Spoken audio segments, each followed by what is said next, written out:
Hello everyone, welcome back to GraveTales. Hi, know many of you enjoy listening to these videos as you fall asleep. I want you to leave a comment on where in the world you're tuning in from, and if you're enjoying the story, be sure to like and subscribe. Right, now, let's get into tonight's stories. When I first bought the house, I told myself it was going to be a fresh start, a quiet place where I could take my time fixing things up and finally have a place that felt like mine, even if it meant living in the middle of a construction zone. For months, the price had been suspiciously low, so low that it almost felt like the realtor was trying to unload it on me before I could ask too many questions. But I convinced myself it was just because it had been sitting empty for so long, with its peeling paint, overgrown yard, and sagging porch, giving it that forgotten look that scares off most buyers.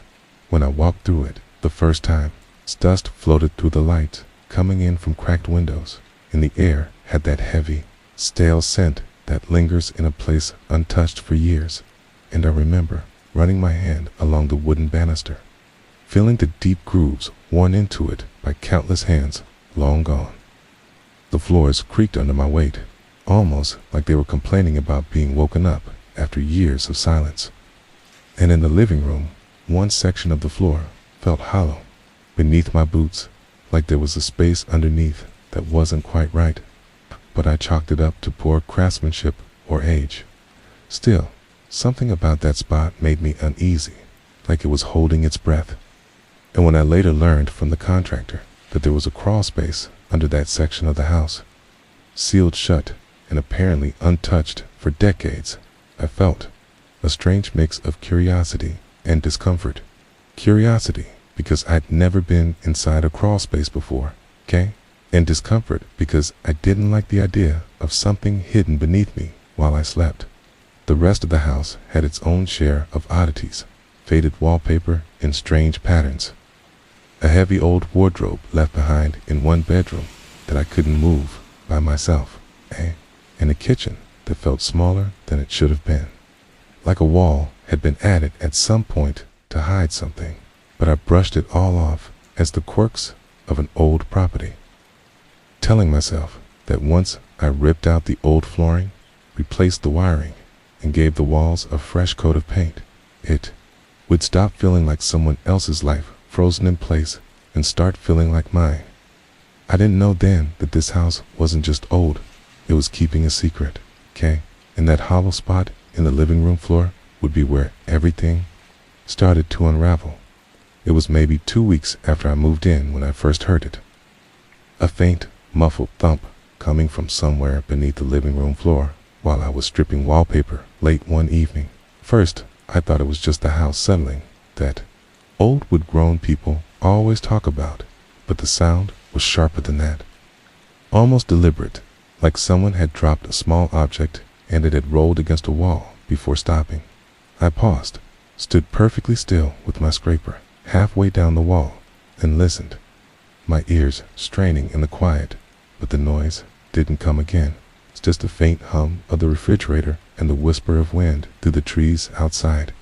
I tried to laugh it off, muttering something about raccoons or possums, but the idea of an animal down there didn't sit right.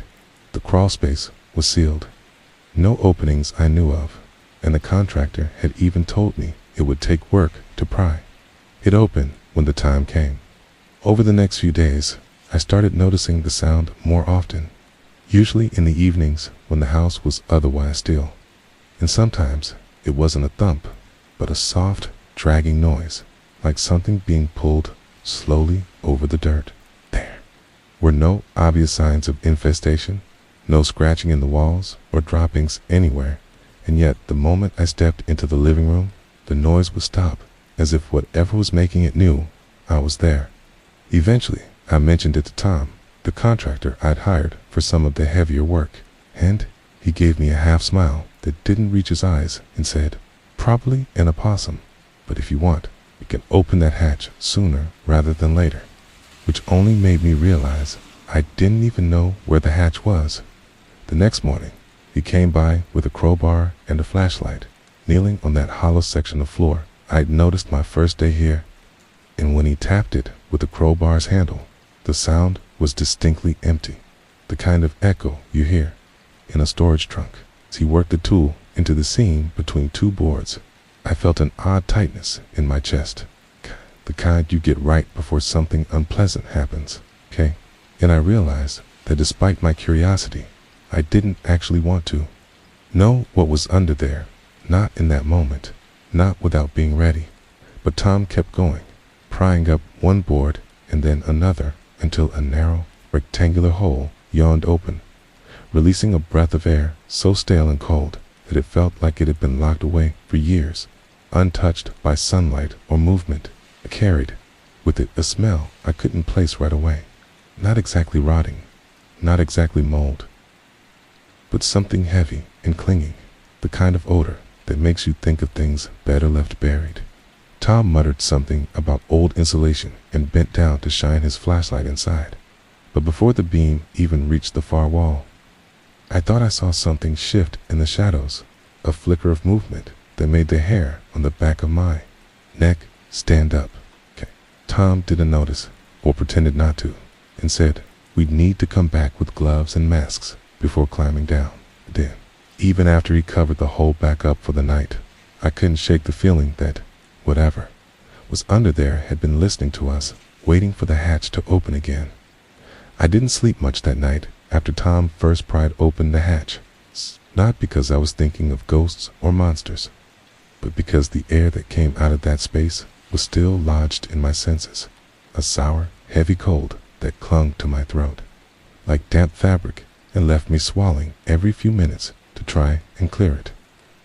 It's strange how a smell can do that, how it can sit in your chest and refuse to move on, even hours later. Even after you've washed your hands 3 times and cracked the windows open in the middle of winter.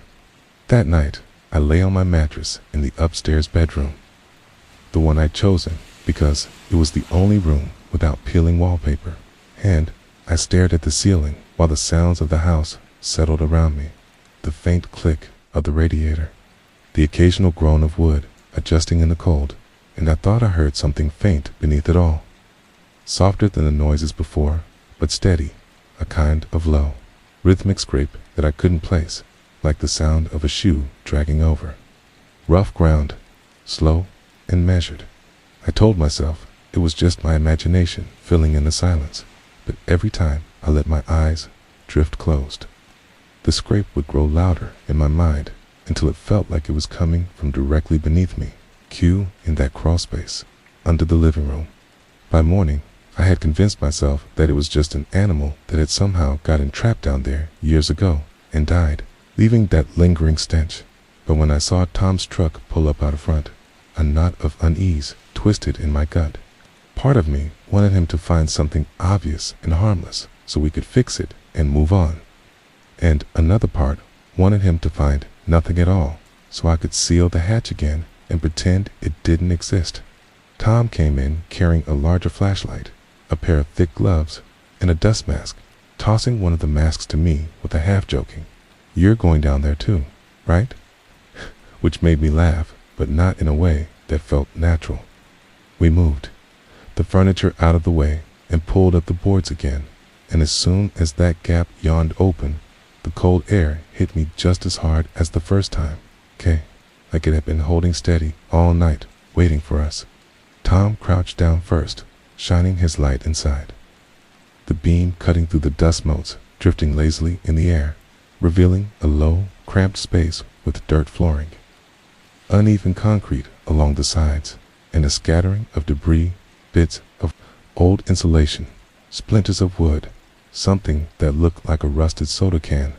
The smell was sharper down here, enough to make my eyes water even through the mask, and I could feel it coating the inside of my nostrils, sour and metallic.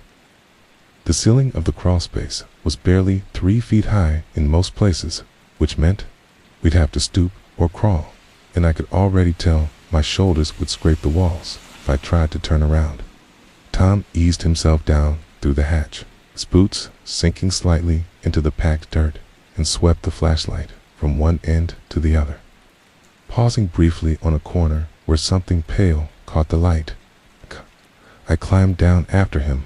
The wood of the hatch framed rough against my palms, and the moment my feet touched the ground, a strange quiet settled around us, the kind of muffled silence you get when you're underground or underwater, where every sound feels dampened and far away.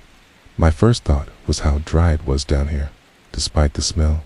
No pooling water, no mud, just hard-packed dirt with faint patterns in it, like something had been dragged across the floor years ago and the marks had fossilized in place. Noticed a pile of what looked like fabric scraps against one wall, faded and discolored beyond recognition. But when I bent down for a closer look, I realized they weren't rags so much as clothing, crumpled and stiff with age, a single child's sneaker half hidden underneath. Tom muttered that the space extended further back than he'd expected, disappearing into shadows the flashlight couldn't fully cut through, and for some reason the thought of there being more crawl space than we'd assumed made my chest tighten. We moved slowly, stooping and shuffling, the air growing colder the further we went. And every few feet there was another odd object half buried in the dirt, a cracked porcelain mug, a coil of wire, a warped piece of wood that might have been part of a chair leg, all of it coated in the same fine dust, as if nothing had been touched in decades.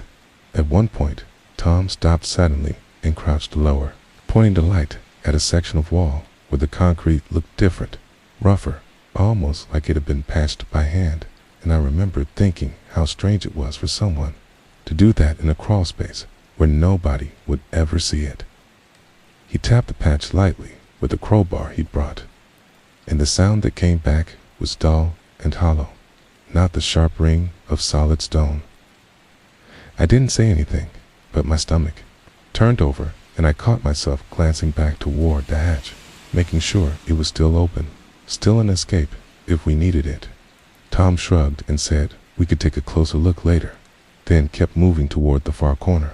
And that's when I noticed it, the feeling that the floor sloped ever so slightly downward, drawing us toward the back wall, as if the entire space had been shaped to funnel anything inside toward this one point. The beam of Tom's flashlight jittered slightly as he adjusted his grip, and for a second it landed on something resting against the wall, something angular and square, leaning awkwardly at an angle. But before I could make it out, he moved the light again to check the floor ahead for nails or glass.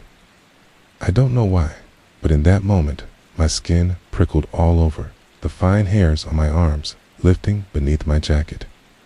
And I had the sudden, irrational sense that we weren't alone in that cramped, airless space. I told myself it was just the smell, just the lack of air circulation making me feel lightheaded. But when we reached the far wall and Tom finally swung the light back to that angular object, I saw it was a rotted wooden crate, half collapsed under its own weight, the boards splitting away from rusted nails. Next to it was a mound of disturbed dirt, as though someone had dug there long ago and never properly filled it back in. The soil slightly looser, darker than the rest of the floor. I didn't want to step any closer, but Tom crouched beside it, using the crowbar to gently shift some of the dirt aside. Okay? And the instant the tip scraped against something hard, a noise, faint but unmistakable, came from the darkness behind us, a single, deliberate sound, like the shift of weight on dry ground. Both of us froze, neither wanting to turn around first, and in the silence that followed, I could hear my own breathing inside the mask, too loud, too fast. Finally, Tom swept the flashlight back toward the center of the crawl space. Cut, but nothing was there, just the empty dirt and the low ceiling closing in. And yet, I couldn't shake the feeling that whatever had made that sound was still here, still waiting, and that we had just stepped into a place that had been left alone for a very good reason. Tom didn't say much after that noise. Neither of us did, but we didn't climb out right away either. Maybe because it would have felt like admitting we were spooked by something we couldn't prove was there. Instead, we just kept working in that cramped, stale air, circling slowly around the mound of disturbed dirt, while the beam of his flashlight painted shifting shadows over the low ceiling. I kept my eyes on the floor because looking into the corners of the crawlspace made me uneasy. The darkness there didn't feel empty. It felt occupied, like the difference between an unlit room and a room where someone's sitting in the shadows watching you. And maybe that's why I almost didn't notice when Tom brushed away another layer of dirt and the tip of the crowbar caught on something pale. At first, I thought it was just a piece of old PVC pipe, half buried, but when he knelt and used his gloved hands to clear the soil away, the shape that began to emerge wasn't smooth and uniform. It was rounded, irregular, and far too organic. The dirt clung stubbornly to it, packed into every small crevice, but I could still see the faint curve, the way it tapered slightly before widening again, and a part of my brain, the part I'd been trying to keep quiet all morning, finally admitted what it looked like: a bone. Tom froze with one hand still in the dirt, his body angled just enough that I could see the tension in his shoulders through his jacket. And for a moment, neither of us moved, the only sound, the muffled drip of water somewhere in the distance. Not inside the crawl space, but close enough that it made the silence heavier. When he finally looked up at me, his expression was hard to read behind the dust mask, but his eyes were sharper now, more alert, like a man who just realized the ground he's standing on isn't as solid as he thought. He didn't say, "It's a bone," didn't even acknowledge it out loud, maybe because saying it would make it real. He just kept scraping, slow and careful, the crowbar now abandoned on the dirt, while his fingers worked to expose more of the object. The smell grew stronger as he dug, sharper, like turning over damp earth that's been sealed away too long. And I found myself taking shallow breaths so it wouldn't fill my lungs. Inch by inch, more of the pale surface came into view, and soon it was clear that it wasn't just one bone, but part of something larger, the edge of a curve that could only belong to a skull. I felt my knees lock in place, my body unwilling to move closer, even though my mind wanted confirmation, wanted to see enough to be sure I wasn't imagining it. Tom kept going, clearing the dirt away from the top, the packed soil breaking apart in small clumps, and then he stopped again, his hand resting on something that had been hidden in the loose dirt just behind the skull, something flat and square. I squinted in the low light, thinking at first it was a scrap of cardboard or maybe an old coaster, but when he pulled it free and brushed it off with the back of his glove, my stomach went cold. It was a Polaroid photograph, the kind that develops right in your hand, its white border smeared with dirt, but the image inside still strangely intact despite the years. Tom tilted it toward the flashlight, and that's when I saw it. Picture was of me, not as I was now, but as a baby, maybe no more than a year old, sitting on someone's lap. I was wearing a yellow outfit I didn't recognize. My hands clumsily gripping the edge of a blanket, and behind me was a wall with patterned wallpaper I'd never seen before. For a second, I honestly thought my brain was playing tricks on me, that the face in the picture only looked like mine because I wanted to see the connection. But the longer I stared, the more certain I became. The shape of the cheeks, the small tuft of hair sticking up on one side, even the faint birthmark near my temple. It was me. I didn't remember the photo, of course, but something deep in my chest recognized it all the same. Tom looked between me and the Polaroid as if waiting for me to explain. I couldn't form the words. I was too busy wondering how a picture of me as a baby could be buried in a crawl space with a skull. I glanced back at the dirt mound and saw that more of the remains were now visible. Not just the skull, but the curve of ribs, still faintly held together by whatever fragments of fabric had survived. The long bones of the arms stretched forward as if reaching for something. The right hand was curled in a loose fist, the kind of posture you might expect from someone gripping an object when they died. And sure enough, when Tom carefully brushed away the dirt from between the fingers, something small and metallic, caught the light. A key, tarnished and dull, attached to a rusty keyring with no tag to indicate what it belonged to. The way the skeleton was positioned struck me as strange, almost staged. The head tilted slightly upward, the arms angled just so, like they'd been placed intentionally rather than collapsing naturally. There was no sign of a coffin or even a proper grave, just a bare bones resting on the dirt. And I found myself wondering how long they'd been here, how many years they'd spent in this airless space under the feet of whoever lived here before me.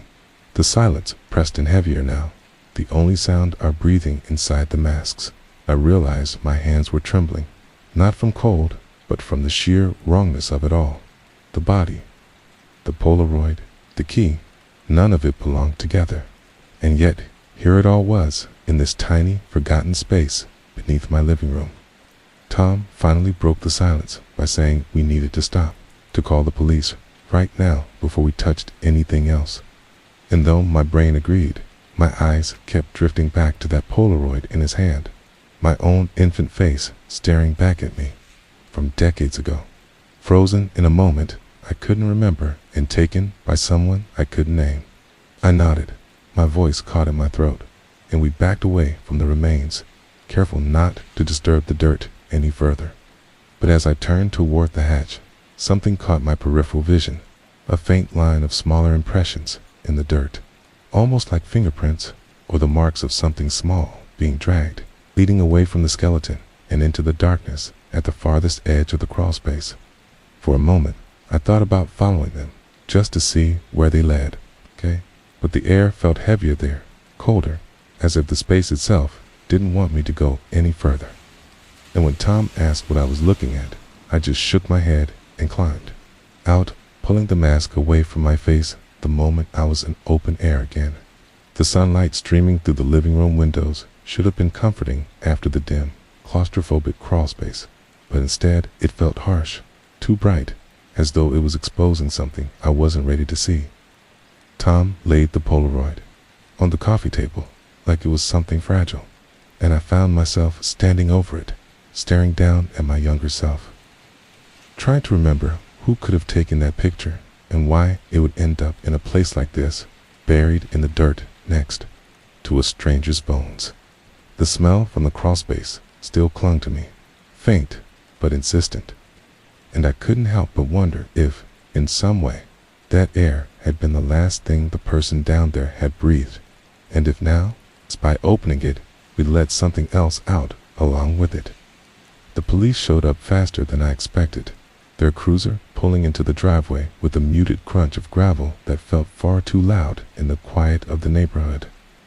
And before I could even process the sound, 2 officers were stepping out, one older, heavier set with deep creases around his eyes, the other younger, tall, and wearing that stiff, slightly too perfect uniform posture that screamed new on the job.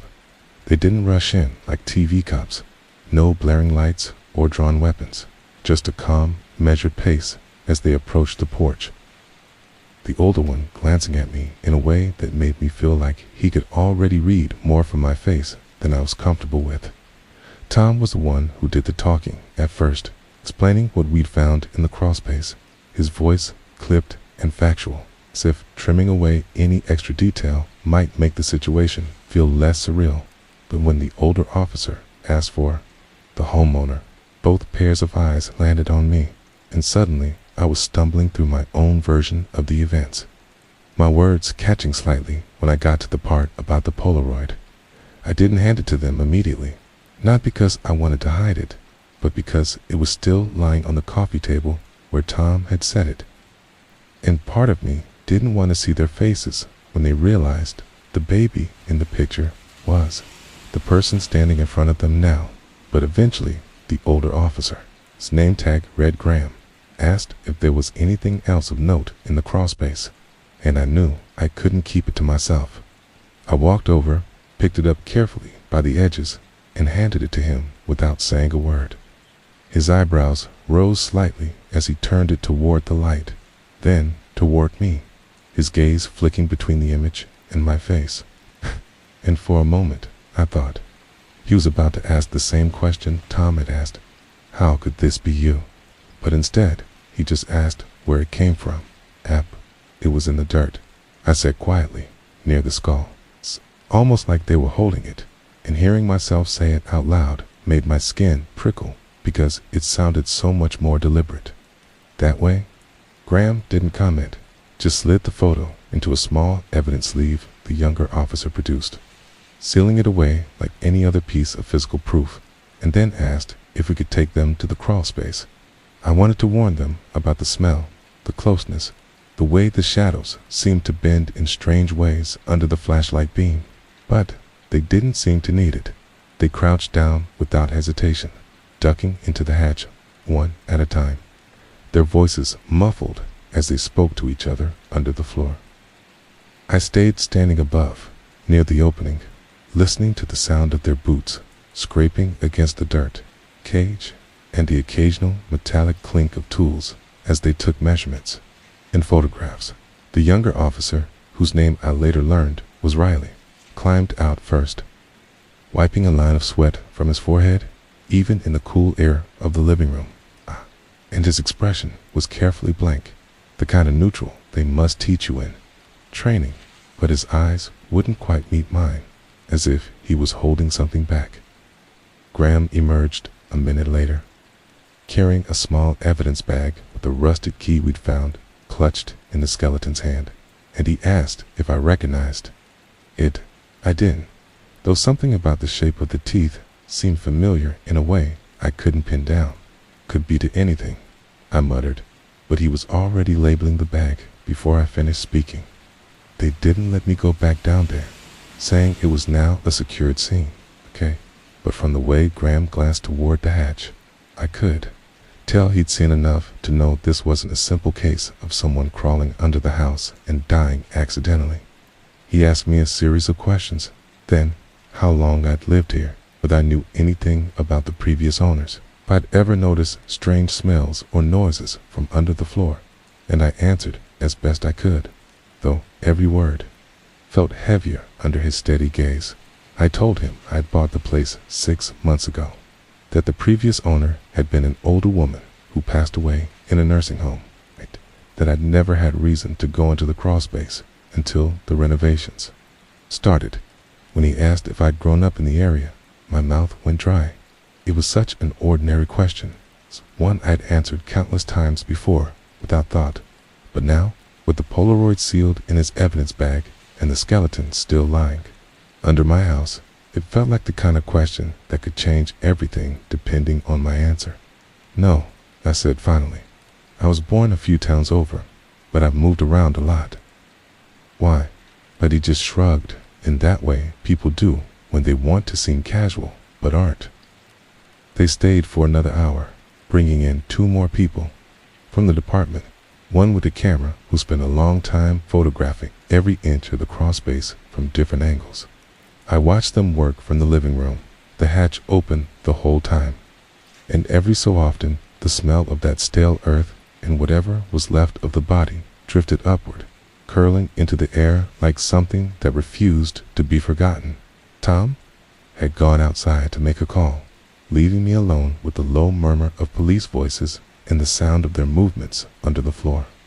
And I found myself staring at the empty space on the coffee table where the Polaroid had been, thinking about the fact that somewhere in a plastic sleeve in Graham's bag was the only known photograph of me as a baby that I'd never seen before today, and that it had been buried with a dead stranger. Eventually, they told me they'd be taking the remains to the coroner's office, that an autopsy and forensic analysis would follow, and that it could be weeks before they had any real answers.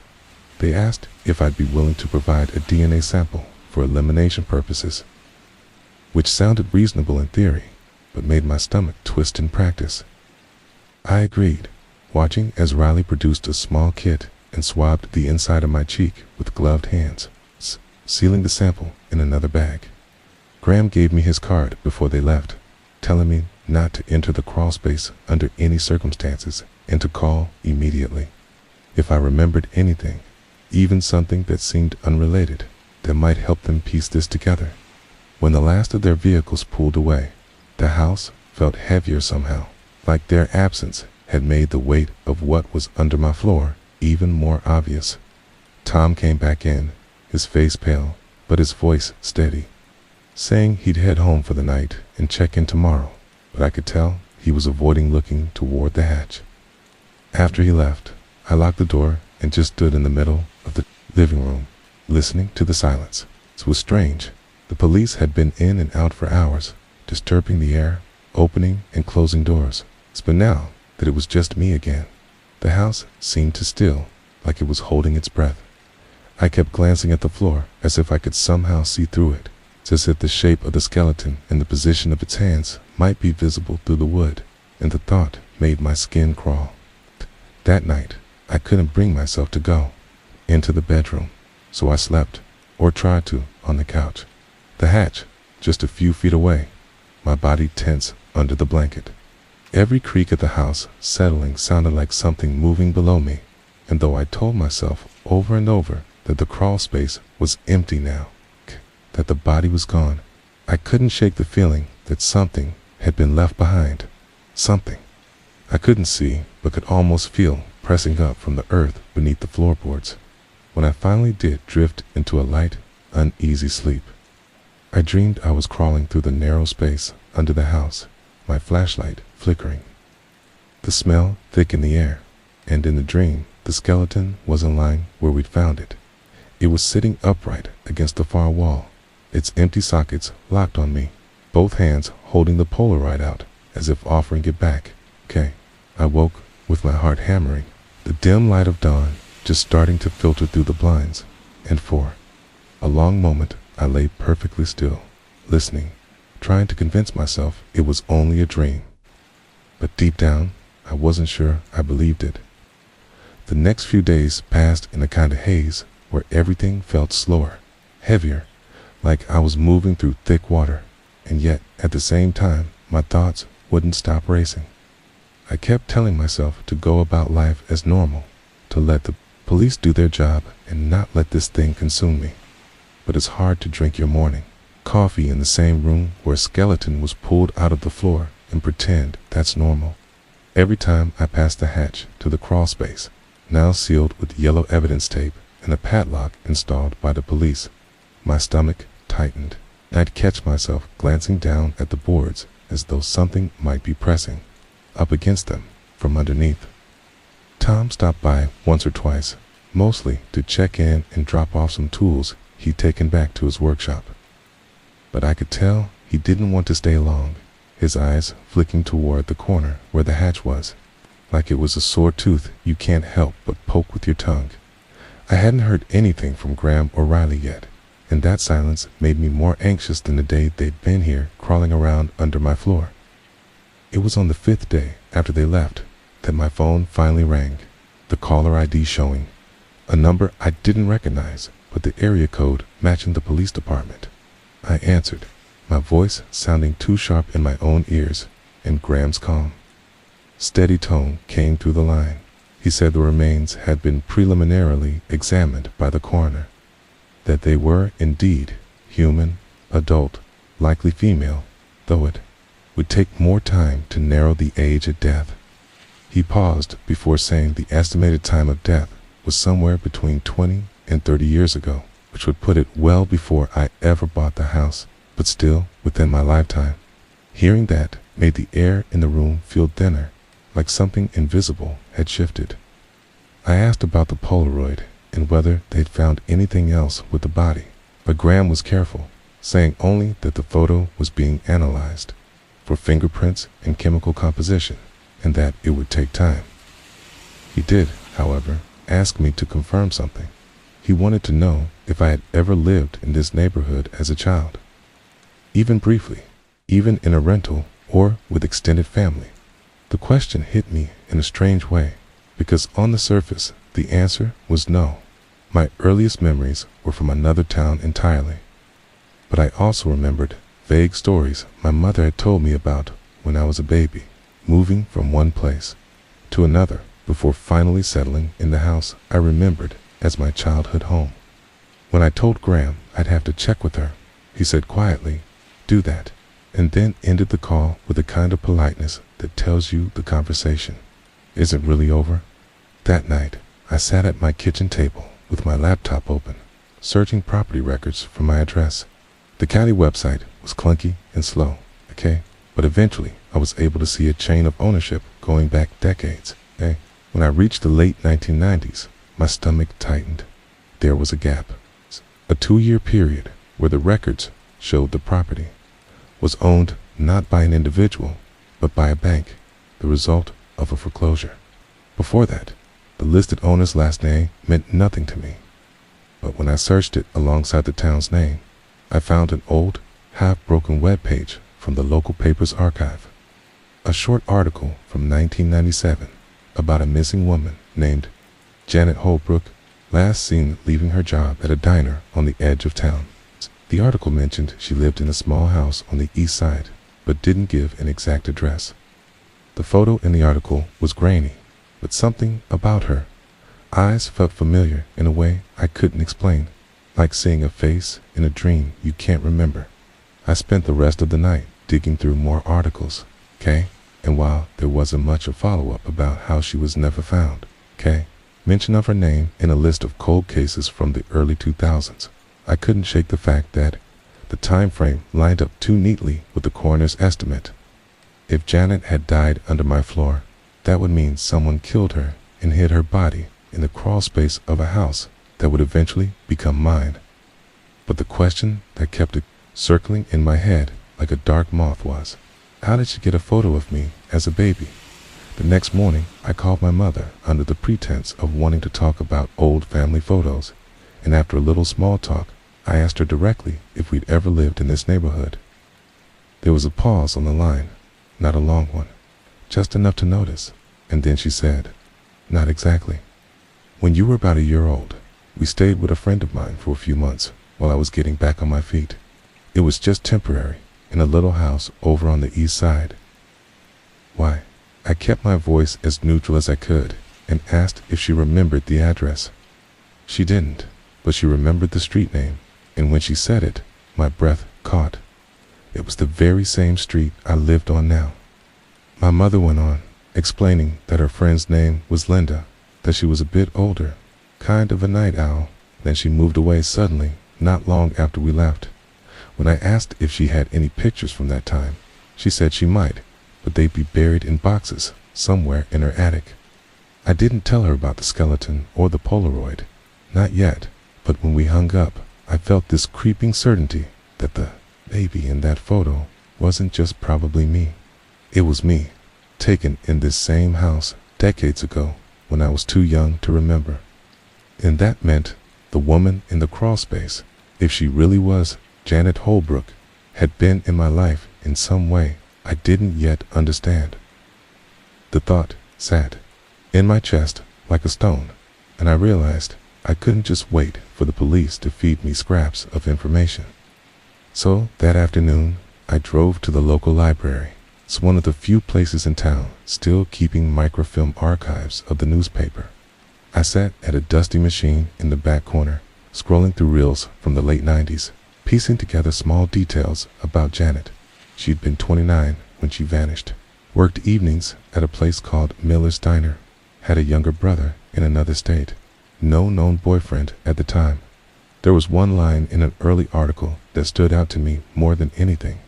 Friends describe her as warm but private. Okay. Someone who seemed to be carrying burdens she never spoke about. Okay. It didn't tell me much, but it made her feel more real, less like a set of bones under my floor, and more like a person whose life had been cut short. On my way out of the library, I noticed a corkboard near the entrance with old flyers pinned to it, most of them curling at the edges, sun-faded, but one caught my eye. It was an ancient for sale notice for my address, probably from when the bank had taken over, and stapled to it was a smaller, handwritten note in shaky cursive. Ask about the basement. There was no basement in my house, just the crawl space. I took a picture of it with my phone, and for the rest of the drive home, I couldn't shake the feeling that someone, at some point, had tried to warn people about what was hidden here.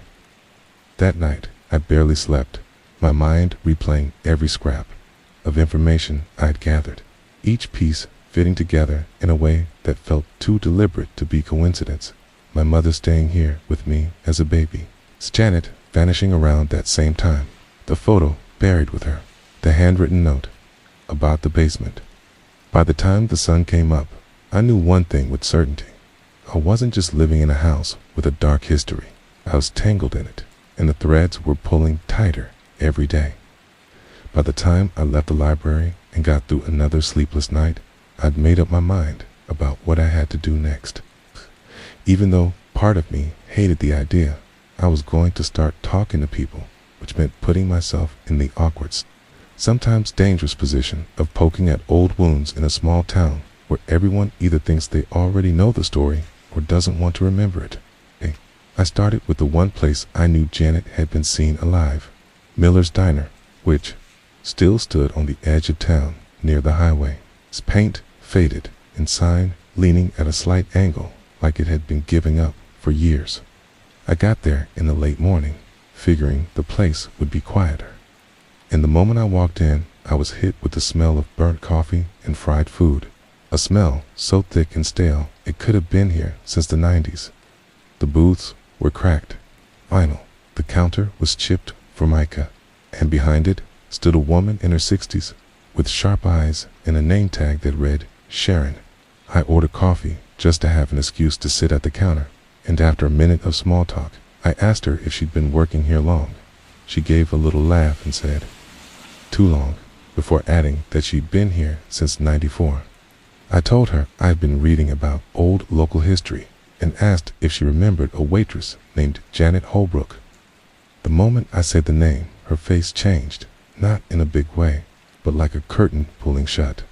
She said, quietly, "Yeah, I remember Janet," and went back to wiping the counter, even though it was already clean.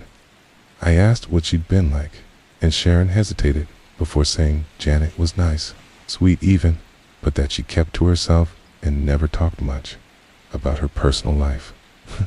Then she looked at me and asked why I was asking.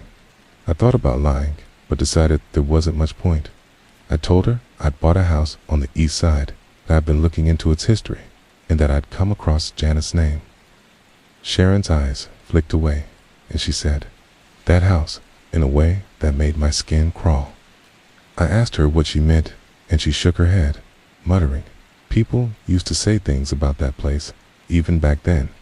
Janet moved in there a few months before she went missing, and after that, well, nobody ever stayed long. Things went missing, pets ran off, folks said they heard scratching in the walls at night. I tried to keep my voice calm as I asked if she'd ever been inside it, but she said no. She'd only dropped Janet off there once after work, and even from the driveway, she'd gotten a bad feeling. I asked if she remembered who Janet was living with, and Sharon frowned like she was trying to remember something slippery. Then said, "Some woman, older, maybe late 40s, name might been Linda or Lydia." She had a way of staring at you, like she was sizing you up. My pulse quickened at the name Linda, remembering my mother's story, and I asked if she knew what happened to her. Sharon said she just up and left one day. No forwarding address, no goodbyes.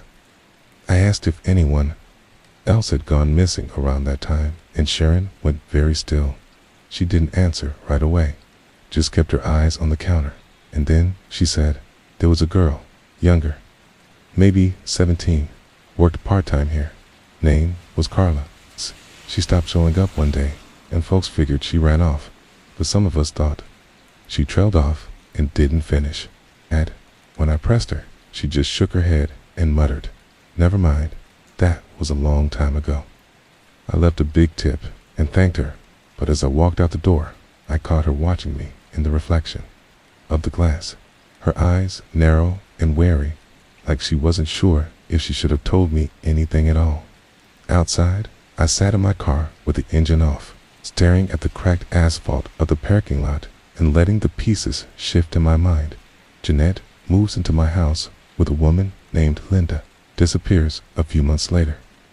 A younger girl from the same diner vanishes around the same time. The name Linda matching my mother's old friend. The bad feeling people got from the house. It's a Polaroid of me buried with a body.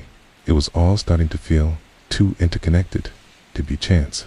I decided to track down any mention of this Carla and spent the next few days buried in old newspaper archives and Facebook groups where locals traded rumors and scanned yearbook photos. After enough digging, I found a grainy class photo from 1998 with a girl circled in red marker under it. Someone had commented, "Rip Carla, wherever you are." There were other comments hinting that her parents had died not long after she vanished. And one person claimed their uncle used to say she got caught up in the East Side mess, whatever that meant. I messaged a few of these people privately, but most either ignored me or said they didn't want to get involved. One older man agreed to meet me at a coffee shop, and when I got there, he turned out to be jittery. It's looking over his shoulder like we were being watched. He told me his name was Dale and that he dated Carla briefly when they were both teenagers. When I asked about her disappearance, he said he'd always believed she was taken, not a runaway, and that the last time he saw her was when she told him she'd gotten a babysitting job for a lady on the East Side who paid cash and asked no questions. I felt my stomach drop when I asked if he knew the woman's name, and he said, "Linda something. I can't remember the last name, but she had one of those smiles that doesn't reach the eyes." Dale leaned in closer and told me that after Carla vanished, he'd tried to go by the house to look for her, but the blinds were always closed and the front door had a big chain lock. One night, he swore he saw a figure standing in the upstairs window, even though he knew the house was supposed to be empty. I asked what the figure looked like, and he said it was a woman with dark hair, holding something in her hand that caught the light like glass or a lens. That image lodged in my mind immediately, a lens like a camera, and I thought about the Polaroid again. When I asked him why he hadn't gone to the police, Dale just laughed bitterly and said, "Cops back then didn't care about a missing waitress and a runaway teen, especially from our side of town." Before we left, he gave me one last piece of information he'd heard from someone who swore they saw Linda years later. It's going by a different name and working as a caretaker for elderly men. The thought made my skin crawl. After that meeting, I spent hours staring at the wall in my kitchen, trying to push through the fog of possibilities. Janet and Carla both connected to Linda, both vanishing within months of each other, both last seen tied in some way to my house. A woman who could disappear and reappear under new names, taking jobs that gave her access to vulnerable people. The implication was too obvious to ignore. If Linda was behind this, she might not have stopped after Janet and Carla. I started combing through missing persons databases for women and girls who vanished in areas where Linda was rumored to have been, and soon enough a disturbing pattern emerged. Not a neat, clean pattern, but one of scattered disappearances, always in smaller towns, always women in their late teens to early 30s, always with a gap of a year or two between them. The more I looked, the more I realized this wasn't just a cold case in my floor. It was part of something bigger, something that had been quietly threading its way through towns like mine for decades, leaving no trace except the absence of the people who were gone. And sitting there in my kitchen, the hatch to the crawl space still taped off in the corner, I felt the weight of it settle on me fully for the first time. I might be living in the house of a serial killer. I didn't expect anything to happen the night after I'd finished making my notes on the missing persons, but it was as if the act of piecing it together had set something loose. Or maybe it had drawn attention I didn't want, because at 2:17 a.m., I was woken by the sound of my landline ringing, which already made my skin crawl because I never use it and I'd never given that number to anyone. I lay there, staring at the ceiling, heart thumping, the sound of the ringing echoing down the hall like it was coming from some other place entirely. And when I finally forced myself to get up and answer it, there was nothing but static on the line. I said hello twice, and then just before the call disconnected. I heard a woman's voice, faint, almost a whisper, say, "Stop digging." My stomach clenched so hard I thought I might throw up, and I stood there for a long time after the line went dead, listening to the hum in the receiver like it might say something else if I waited. Eventually, I put it down, told myself it was just a prank, but deep down I knew it wasn't, and that certainty made it impossible to go back to sleep. The next day, I tried to shake it off, telling myself there could be a dozen explanations across the line, some local kids messing with me, wrong number. But that night, I found the kitchen light on when I knew I'd turned it off, and one of the chairs pulled back from the table just enough that I noticed. It wasn't dramatic enough to be proof of anything, but it was enough to make me check the locks 3 times before bed. By the third night, things escalated. I was in the living room, half watching TV and half scrolling through more missing persons reports, when I heard a slow, deliberate creaking sound above me. It's the kind of sound one makes when someone is walking carefully, trying not to be heard. The problem was that above me was the small attic crawl space. It's the one I'd been avoiding even thinking about since finding the skeleton. I muted the TV, sat there frozen, and listened as the sound continued for a few more seconds, then stopped. After another long pause, I got up, grabbed the flashlight, and told myself I'd look. But when I reached the hatch, I couldn't bring myself to pull it down. Not alone. Not in the dark. Not when I already knew what I'd found in the other crawl space. I went back downstairs and told myself I'd call someone to check it in the morning. But before I could sit down, the phone rang again, the landline, and this time when I answered it, there was just breathing on the other end, slow and steady, like whoever it was had all the time in the world. I said, "Who is this, and what do you want?" But there was no answer, just that breathing until it clicked off. I started keeping my cell on me at all times after that, and I called the phone company the next day to see if they could trace the calls. They said without a police report, they couldn't do much. Can't even then. Blocked or spoofed numbers often went nowhere. I thought about going to the police right then, but I stopped myself. What would I even say? That a dead woman had been found under my house holding a photo of me, that I'd been digging into it, and now I was getting creepy phone calls. Knew exactly how that would sound, and I could already hear the officer's sigh in my head. So I decided to keep going, but to be more careful. Even though part of me was starting to believe that whatever this was, careful wouldn't help. Later that week, I got my first real proof that someone had been inside the house without my permission. I was working in the spare room I'd been using as an office, flipping through notes, when I noticed that the small cardboard box where I'd been keeping the Polaroid was sitting open. I never leave it open, and the photo was lying face up on the desk instead of inside. Except now, there was something new across the white space at the bottom. In faint pencil, someone had written the words, "You were always here." I dropped it like it had burned me, staring at those words, the pencil marks pressed just deep enough to leave a texture I could feel under my fingertips. I sat there trying to figure out when this could have happened. Who could have gotten in? The locks were intact, the windows closed, but I knew it didn't matter, because whoever had done this was the same kind of person who could make a body disappear for decades if I moved the Polaroid into a locked metal cash box after that. But I kept thinking about the handwriting, the loops in the letters. It's the way the Y slanted, like maybe if I stared long enough, I'd recognize it from somewhere. The next 2 nights were quiet, and then came Friday, when the real breaking point started.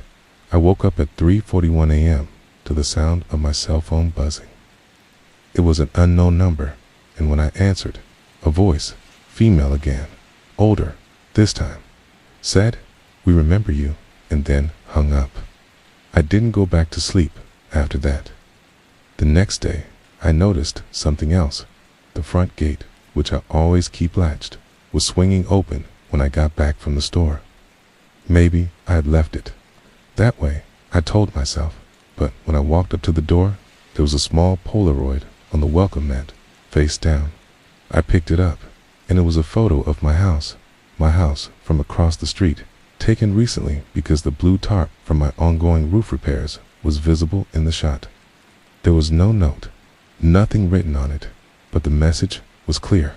Someone was watching. Started to feel like I couldn't breathe right in my own home, like the walls were pressing in on me. That night, I slept in my car, just to get away from the feeling, but even sitting in the dark on a side street, 2 miles away, I couldn't shake the image of someone slipping into my house while I wasn't there, touching my things, maybe standing over me while I slept on other nights. I kept thinking about Linda, if she was alive, if she'd been behind all of this, okay? Maybe she'd learned about me poking around. Maybe she thought I was getting too close. I didn't know what too close meant yet, but the calls, the photos, the noises in the attic, they felt like someone saying, I can get to you anytime I want. Over the weekend, I started writing down every detail I could remember about the calls, the times, the voices, even the static. Like, maybe I could find some pattern. But what unsettled me most was that part of me had started to expect them, like I was waiting for the next sign, the next reminder that I wasn't alone in this. I stopped inviting anyone over. Not that I'd had many visitors before, but I couldn't stand the idea of someone else getting caught up in whatever this was. I even considered packing a bag and leaving, but every time I thought about it, something stubborn in me refused. It felt like running would mean letting whoever this was win, and I wasn't ready for that. Still, I couldn't deny that I was afraid, in a way I'd never been afraid before. A kind of fear that seeps into your bones and makes even daylight feel thin.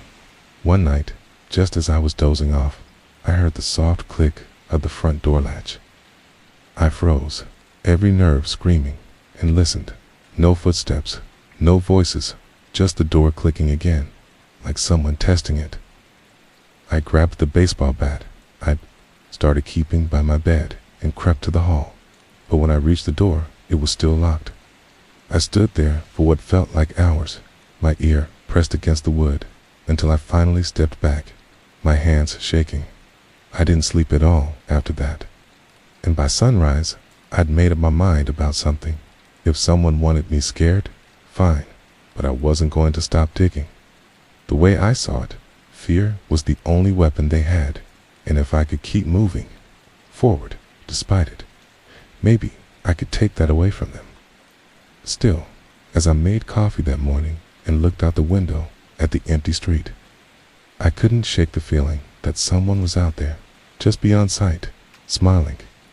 I spent the next 3 days in a kind of half-life, where I went through the motions of work and daily chores, but my mind was fixed on Linda, not the Linda from the police file, not the Linda who had vanished after the 1980s murders, but some present-day version of her, older, changed, maybe still living in the same town, or maybe a few towns over. It's a sort of predator who could slip into a new name and a new face, but keep the same habits. I kept telling myself that if I could just find out where she had gone after the murders, I might understand why there was a dead woman under my house holding a Polaroid of me, and why now, decades later, someone was making sure I didn't look too hard. I started with newspaper archives, scrolling through old clippings in the dusty corner of the library where no one ever seems to go, searching for any mention of Linda after 1987. There were a few sightings that didn't pan out. Rumors of her working under another name at a gas station 2 towns over. Even a strange letter to the editor in 1993, signed only with the initials LM, that talked about the lies they tell about women like me, but nothing concrete. By the time I left, the light was fading and the air had that brittle chill that makes you feel exposed, and I decided to stop at a small diner near the edge of town for coffee before heading home. It was the kind of place where the floors are always just a little sticky and the booths are patched with duct tape, but it was warm inside, okay? and I was hoping the caffeine would shake off the creeping unease that had settled in my chest since the last phone call. I slid into a booth near the back and ordered black coffee, pulling out my notebook when I noticed the woman at the counter. She was in her late 50s, maybe early 60s, wearing a worn green cardigan and a scarf, even though it wasn't cold enough for one, and she had the kind of face you don't forget easily.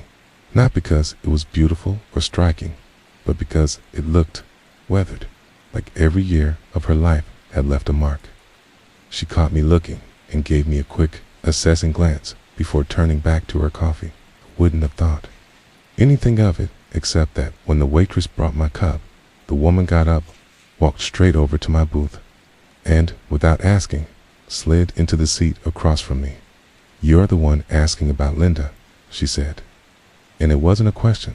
Her voice was low and rough, like a smoker's, and her eyes had the restless flicker of someone who's lived too long looking over her shoulder. I opened my mouth to deny it, out of instinct, but something in her expression told me lying would be pointless. I just nodded, and she leaned in slightly, her hands wrapped tight around her mug, and said, "You should stop." I asked her why, and she laughed, but it was a humorless sound. "'Cause she's still alive," she said, "and she doesn't forgive."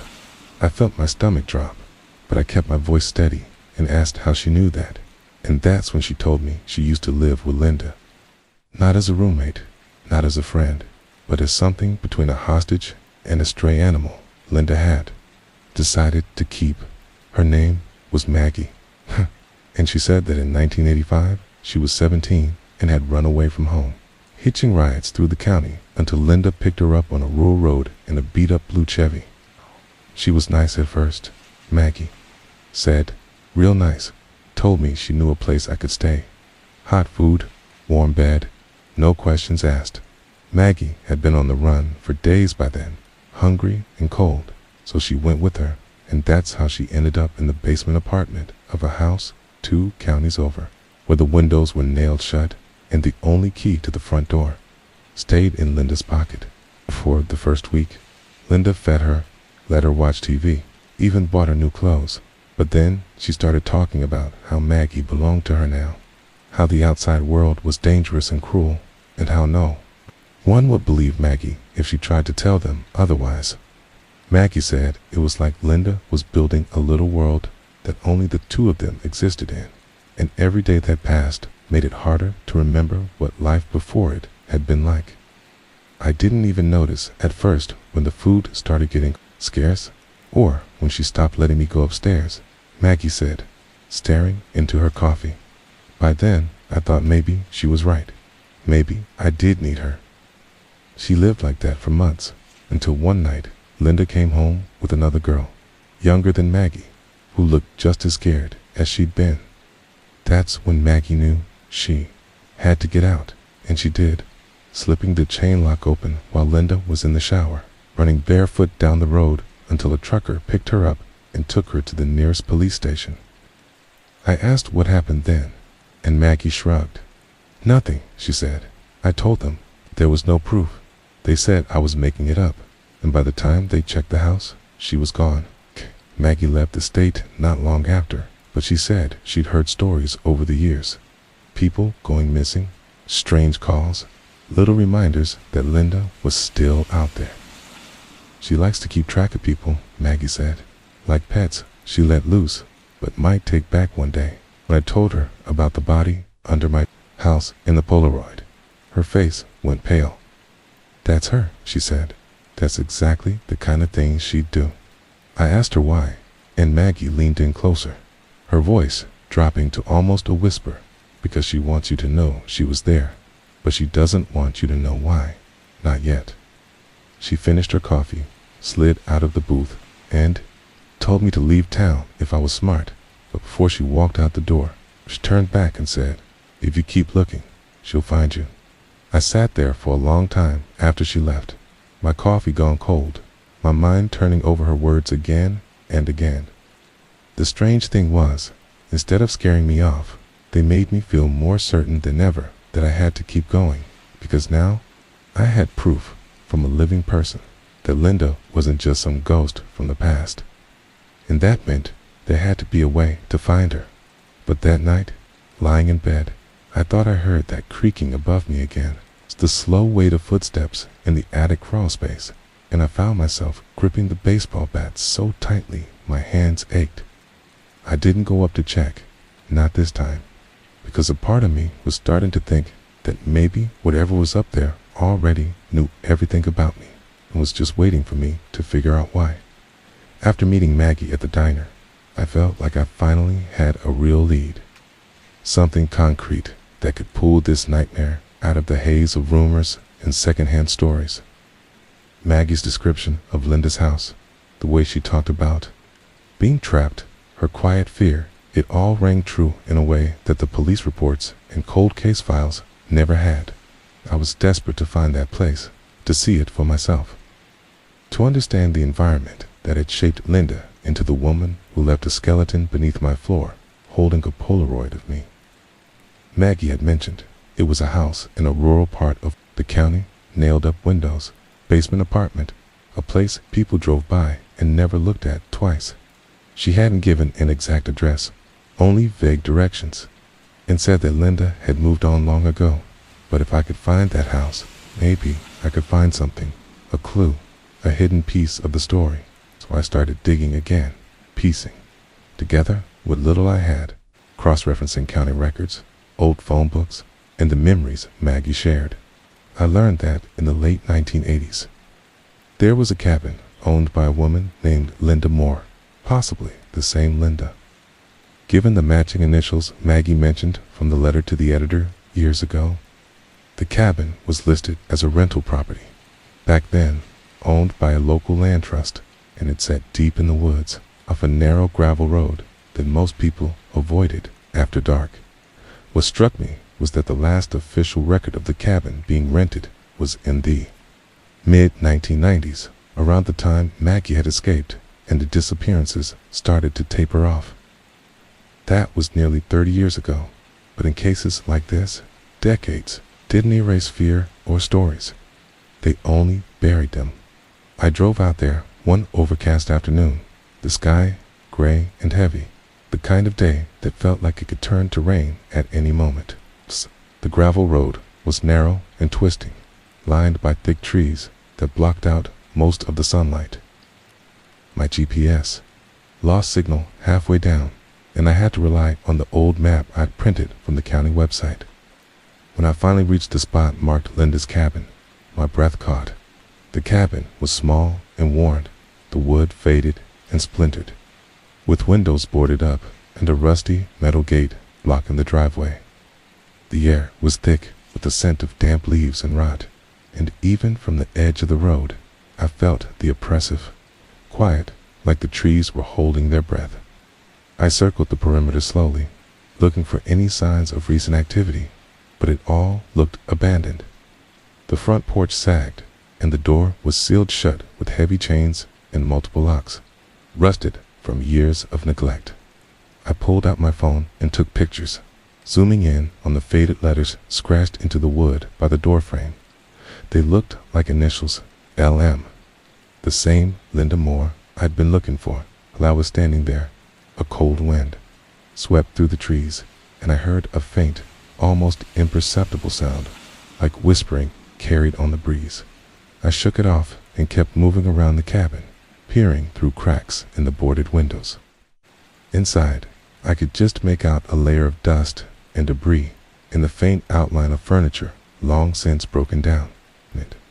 But what made my skin crawl was something near the back, just barely visible, a small pile of bones, bleached white and tangled with old, yellowed photographs.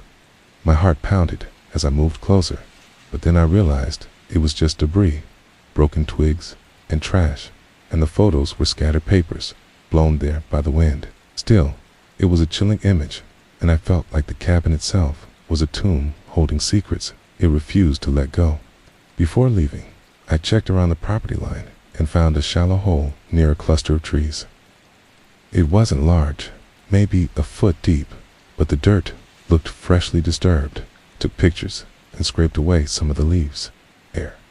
were fragments of broken glass and a few charred bits of paper. Whatever had been buried there was gone now, but the evidence of disturbance was undeniable. My mind raced with the possibilities. Had someone been here recently, cleaning up? Evidence, hiding secrets once more. Driving back home, the clouds opened and rain started to fall, turning the road slick and muddy. I felt more alone than ever, like I was chasing ghosts through a forest that didn't want to give up its secrets. When I got back, I sat down at the kitchen table, staring at the photos on my phone, trying to make sense of everything. The images of the cabin and the fresh dirt unsettled me, but what bothered me most was a creeping realization. This was only the beginning. Linda's reach wasn't limited to a small house or a cabin in the woods. She was still out there, hiding in plain sight, and she was watching me. That night, I barely slept. The house felt colder, more hostile. I kept hearing noises, footsteps above me, soft tapping at the windows, a faint scratching coming from the crawl space hatch. I wanted to call someone, anyone, but I was terrified of what might happen if I did. I knew Linda's history, thanks to Maggie, but I didn't know what she was capable of now, or how far she was willing to go to keep her secrets buried. The Polaroid photo haunted me, that image of me as a baby, held tightly in the skeletal hand of a woman who had vanished decades ago, yet whose shadow stretched across my life. I didn't know why she took that photo or what it meant, but I knew that to understand it, I had to keep going, and that meant confronting Linda wherever she was, in whatever darkness she had left behind. After returning from the cabin, the weight of everything I had uncovered pressed down harder than ever. I couldn't stop thinking about the shallow grave, the boarded-up windows, the faint whispers in the wind. But most of all, I thought about Maggie's words that Linda was still alive and watching, and that she didn't forgive. The idea of someone so dangerous and unseen lurking close to me was terrifying. Yet I felt a strange mixture of fear and determination. I needed help, someone who could navigate the tangled web of small-town secrets and buried histories. So I began reaching out online, joining forums and social media groups dedicated to cold cases and missing persons, sharing just enough to hint at what I was uncovering without giving away too much. It wasn't long before a message popped up from a user named Watcher. Their profile was vague, but their knowledge about disappearances in our region was detailed and unsettlingly accurate. They claimed to have been researching Linda Moore for years and offered to meet in person. Despite my instinct to be cautious, I agreed. We met one gray afternoon at a quiet coffee shop downtown. Watchers turned out to be a middle-aged man named Eric. His eyes were sharp, his demeanor intense but calm. He didn't look like someone who'd be easily rattled, and his knowledge about Linda was impressive. Eric explained that Linda was part of a dark history of exploitation and violence that spanned decades. According to him, Linda had ties to an underground network of people who preyed on vulnerable women and girls, moving from town to town, leaving destruction in her wake. Eric shared old newspaper clippings, photographs, and even some police documents that weren't public. One file mentioned a woman fitting Linda's description who had been arrested in a nearby state on charges of human trafficking but had mysteriously disappeared before trial. Eric's information confirmed my worst fears. Linda wasn't just a local menace. She was part of something much larger. A predator who had managed to slip through the cracks of law enforcement and public awareness for years. I told Eric about the Polaroid in the body under my house. He didn't flinch. Instead, he leaned in and said, "That photo, it's a message. Linda uses these kinds of things to remind people she's watching, that she can get to them. No matter how far they run." He warned me to be careful, to watch my back, and to document everything. We decided to work together, pooling resources and following leads wherever they took us. Over the next several days, we tracked Linda's possible movements, visiting abandoned properties, interviewing former neighbors, and digging through public records. One night, Eric shared a chilling theory. He believed Linda kept trophies from her victims' photographs, personal belongings, anything that gave her a sense of control and power. This explained the Polaroid in the skeleton's hand. It wasn't just a random photo. It was part of a collection, a twisted gallery that Linda used to torment those she'd hurt. The thought sent shivers down my spine. I also started noticing more strange things around my house. Doors slightly ajar, items misplaced, unexplained noises at night. The feeling of being watched intensified, making it hard to focus or relax.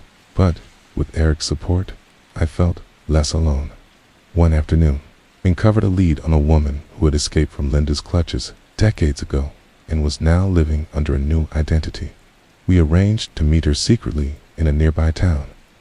When she arrived, her face was lined with pain and fear, but her eyes held a fierce determination. She told us about the horrors she'd endured, the manipulation, the captivity, and how she had managed to break free. Her testimony confirmed everything we suspected about Linda's methods and the lengths she'd go to keep control. After our meeting, I felt a renewed sense of purpose. This wasn't just about a skeleton in my crawl space or a faded Polaroid anymore. It was about exposing a predator who had destroyed countless lives and making sure she couldn't hurt anyone else. But as I lay awake that night, the shadows in my room seemed darker, the silence heavier. The danger was real, and Linda wasn't finished. After meeting with the woman who had escaped Linda's grasp, I felt a mix of relief and dread that I hadn't anticipated. Relief because hearing a survivor's voice confirmed what I'd only pieced together from cold facts and rumors. A dread because it reminded me just how close to real evil I was and how much more there was to uncover. I spent the next days combing through the details she'd shared, comparing them to my own experiences and the evidence Eric and I had collected. It was clear Linda's reach extended far beyond my little town, touching places and people I'd never imagined. I also became more aware of the subtle signs around my house, little details that didn't add up. A drawer left open that I was sure I'd closed. A photo on the wall slightly crooked, though I was certain I'd adjusted it. Strange footprints in the garden after a storm, even though no one had been out there.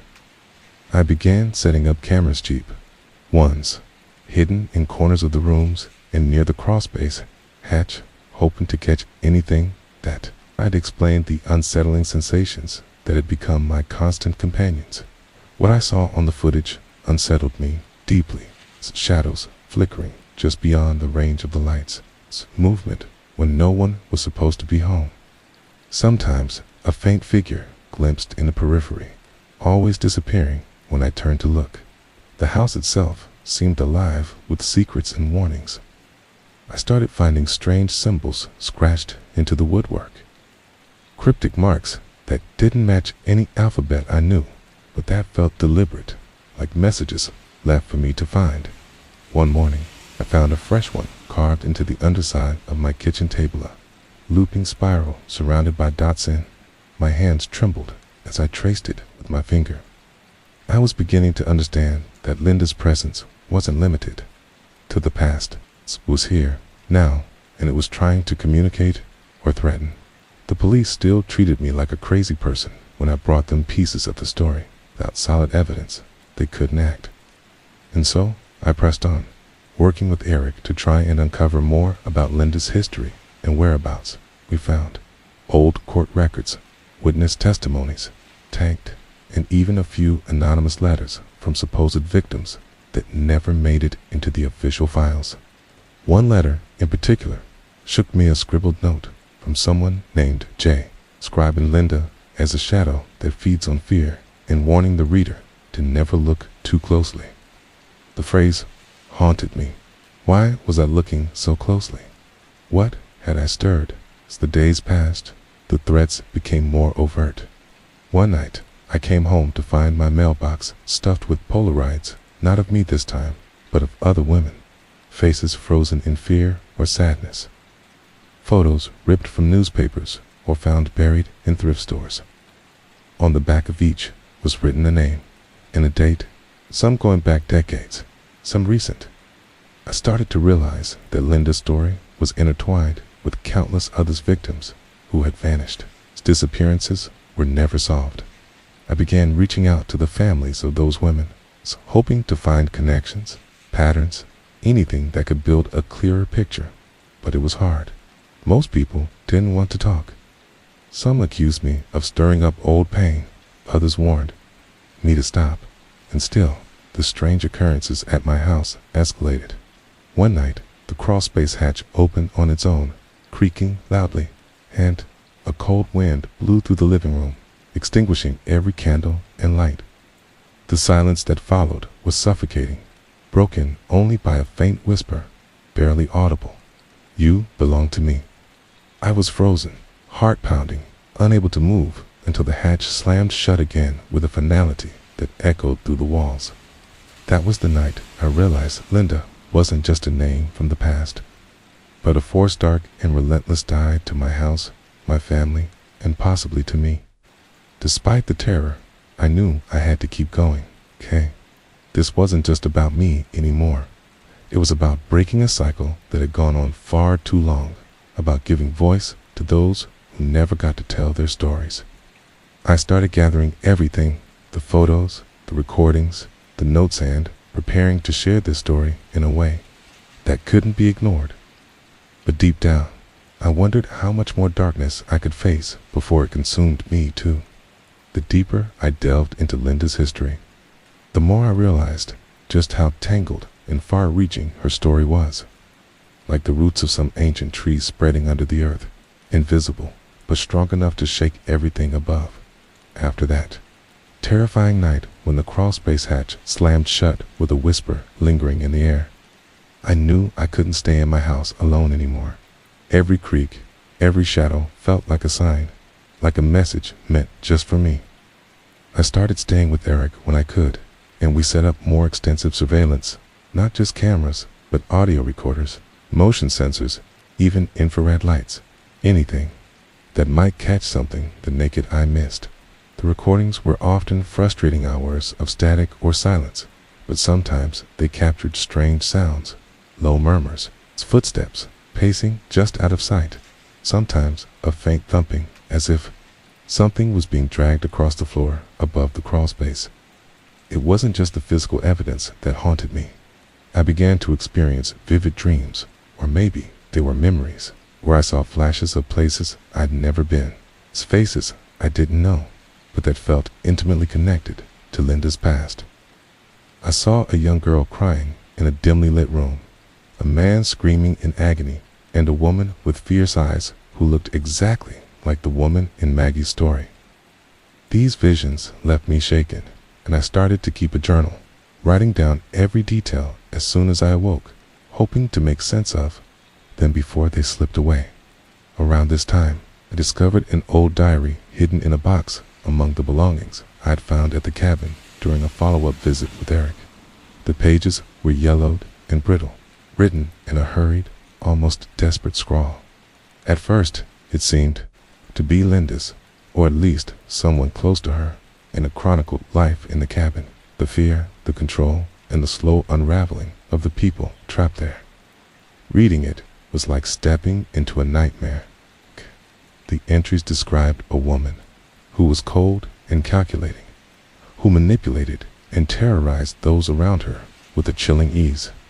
She wrote about keeping score, about marks she collected to remind herself of her power, and about a gallery that grew with every new victim. As I turned each page, I felt a creeping sense of dread. This wasn't just a story of cruelty, it was a confession. The diary ended abruptly with a final entry dated just weeks before the house was abandoned, mentioning a new target and a secret place where the last mark would be kept safe forever. I showed the diary to Eric, and together we tried to decipher the cryptic language and clues. It became clear that Linda had a specific pattern, a ritual she followed in her killings and abductions, and that this secret place might be another location somewhere she used to hide her trophies or even new victims. We mapped out the possible sites, revisiting old leads and questioning people who had known Linda or had been in the area. One man, an elderly farmer who had lived near the cabin, told us that the forest around the property was filled with old mine shafts and hidden tunnels used during the mining boom decades ago. He hinted that locals avoided those places, believing they were haunted or dangerous. Could Linda have used those tunnels? The thought was chilling, but plausible. We decided to investigate, though I was terrified of what we might find. The cold morning, Eric and I went back to the woods with flashlights, maps, and enough gear to last for hours. We found the entrance to one of the tunnels, half covered by fallen branches and leaves. Stepping inside, the air was thick and musty, the walls damp and crumbling. As we moved deeper, our footsteps echoed eerily, and the beam of my flashlight caught strange markings on the stone walls, symbols similar to the ones I'd found carved in my house. My heart raced as we pressed on, and eventually we found a small chamber, barely big enough to stand in. Inside were remnants of what looked like an altar, dried flowers, old photographs, and a small wooden box with a rusted latch. Opening the box, I found a collection of Polaroids, dozens of them, faces of women and girls, many of whom I recognized from missing persons reports. Some were smiling, others frozen in fear. Each photo had a date and a name scrawled on the back. I felt sick, overwhelmed by the weight of the evidence and the realization that this was Linda's gallery. We carefully collected everything and took it back to Eric's place to document and analyze. The discovery was a breakthrough, but also a nightmare. It proved that Linda was not only alive, but had been active far longer than anyone suspected. It also confirmed that the body under my house was just one piece of a much larger puzzle. As we dug deeper into the photos and notes, patterns emerged, dates clustered around certain holidays, locations tied to abandoned properties or remote areas, and names linked to towns where disappearances had gone unsolved. We began connecting dots that local law enforcement had missed or ignored. But the more we uncovered, the more the danger seemed to close in. After bringing the photos home one evening, I found a note taped to my front door. It was short, written in shaky letters. "Stop, or the next one will be you." Fear settled in like a thick fog. I called Eric immediately, and we agreed to go to the police, but the threats had made it clear this was no ordinary investigation. Someone was watching, waiting, and willing to kill to keep their secrets safe. Despite the warnings, I refused to back down. The victims deserved justice, and I was determined to be their voice. But the price of truth was higher than I ever imagined. Each night, I lay awake, listening to the sounds around my house, the tapping, the scratching, the footsteps, knowing that whatever was out there was closer than ever, and that Linda's shadow stretched long and dark over everything I held dear. After we found the tunnel chamber filled with Linda's macabre collection, the Polaroids, dried flowers, and haunting remnants, I felt as though the walls of my own life were closing in. It was one thing to read about the darkness that had lived under my house and in forgotten cabins, but it was another entirely to hold the proof of a predator's decades-long path of destruction in my trembling hands. The gravity of what Eric and I had uncovered made every breath feel heavier, every shadow deeper. The days following the discovery blurred into a mix of frantic calls, painstaking cataloging of photos, and planning our next moves. Eric's experience with cold cases was invaluable. He helped me organize the evidence and set up secure backups. We also reached out cautiously to a trusted journalist who specialized in unsolved crimes, hoping to find a way to bring Linda's story to light without endangering ourselves. But even as we made progress, the threats escalated, becoming harder to ignore. One morning, I found a package on my doorstep, simple brown box with no return address. No name, only my address scrawled in shaky, dark ink. Inside was a single Polaroid, an old photo of me taken from outside my house, the camera lens catching the window where I usually worked late at night. On the back, a chilling message was written in the same shaky hand. I see you. The words pierced through the thin veil of safety I thought I had in my own home. Suddenly, the unease I'd been suppressing turned into a sharp, relentless fear. The person behind these messages wasn't just a distant ghost. They were here, watching, waiting, and capable of reaching me whenever they wanted. The next few nights were unbearable. I barely slept, jumping at every noise, the creak of the floorboards, the rustle of leaves outside, the distant howl of a dog. I started leaving lights on all night, installing extra locks and cameras, but none of it felt like protection. Eric stayed over as much as he could, and we worked together to track the origins of the threats. We dug through local surveillance footage, checked delivery records, and scanned phone logs. Everything was dead ends. Whoever was tormenting me was careful, smart, and always one step ahead. The police, while sympathetic, offered little help without concrete evidence of a crime in progress. It was maddening. The day after receiving the Polaroid, I noticed the garden gate swinging open. I was certain I had latched it tight. Steeling myself, I went outside to investigate and found footprints, fresh and muddy, leading toward the back of the house. They were too large to be mine, too deliberate to be random. I followed them to the edge of the woods behind the property, where I found a scrap of torn fabric caught on a bush. It was old, faded, but familiar, the same pattern as a jacket I'd seen Linda wearing in one of the photographs. I called Eric immediately, and we spent the afternoon examining the piece, matching it to photos and historical accounts.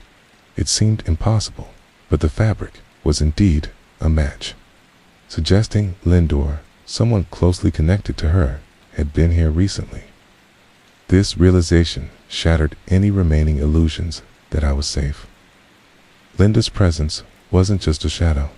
From the past, it was a living threat in the present. Come not to succumb to fear, I decided to confront the past head-on. Eric and I planned a visit to the local archives, hoping to uncover any overlooked records that could give us a better understanding of Linda's movements and her network. We spent hours sifting through decades-old documents, police reports, property deeds, hospital records. Some of the files were redacted or missing, but among them we found references to a series of mysterious disappearances, all linked by a single detail.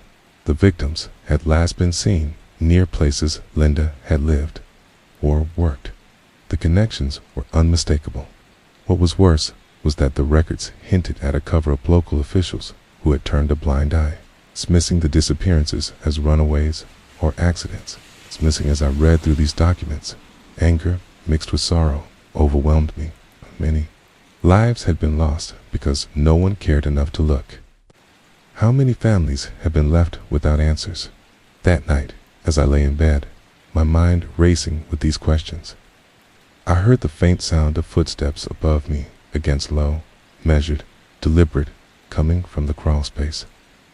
I gripped the baseball bat tightly, my hand shaking, but my resolve firm.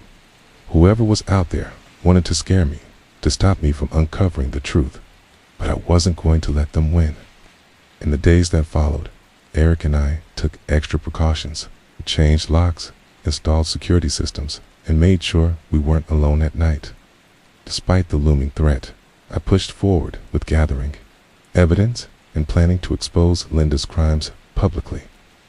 But the closer I got, the more dangerous it became. One evening, as we were reviewing photos in Eric's basement, the power suddenly went out. The room plunged into darkness, and a chilling silence fell. Then, just as suddenly, the lights flickered back on, and on the screen was a new photo. It was a Polaroid I hadn't seen before, taken inside my own house. It showed a dark figure, standing just behind where I was sitting, a figure with hollow eyes and a cruel smile. The image was grainy, distorted, but the message was clear. Linda was watching. The room felt suffocating, and I knew then that this wasn't just a story to tell anymore. It was a fight for my life and for the lives of all the victims she had silenced for so long. But even in the face of terror, I knew I had to keep going. Because if I didn't, then Linda would win, and the darkness would never be exposed. The chilling Polaroid that appeared on the screen in Eric's basement shattered any illusions I had left about the danger looming over me. The blurred figure with hollow eyes wasn't just some shadow or a trick of light, it was a message. Linda was more than a name from a dark past. She was a living threat who had embedded herself into my life, a predator who thrived on fear and silence. But as terrifying as it was to know she was watching, I realized that hiding or running would only give her more power. So, with Eric's support, I resolved to unmask Linda once and for all and bring her story into the light. Our plan was risky.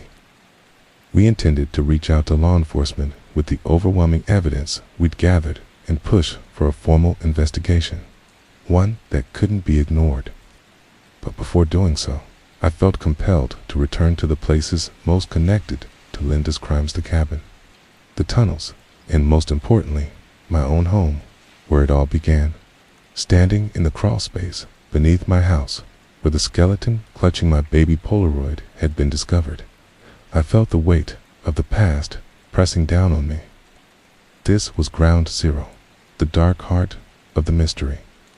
As I ran my fingers over the cold concrete, I remembered Maggie's stories of captivity and fear, the diaries, confessions, and the countless lost faces in the photographs.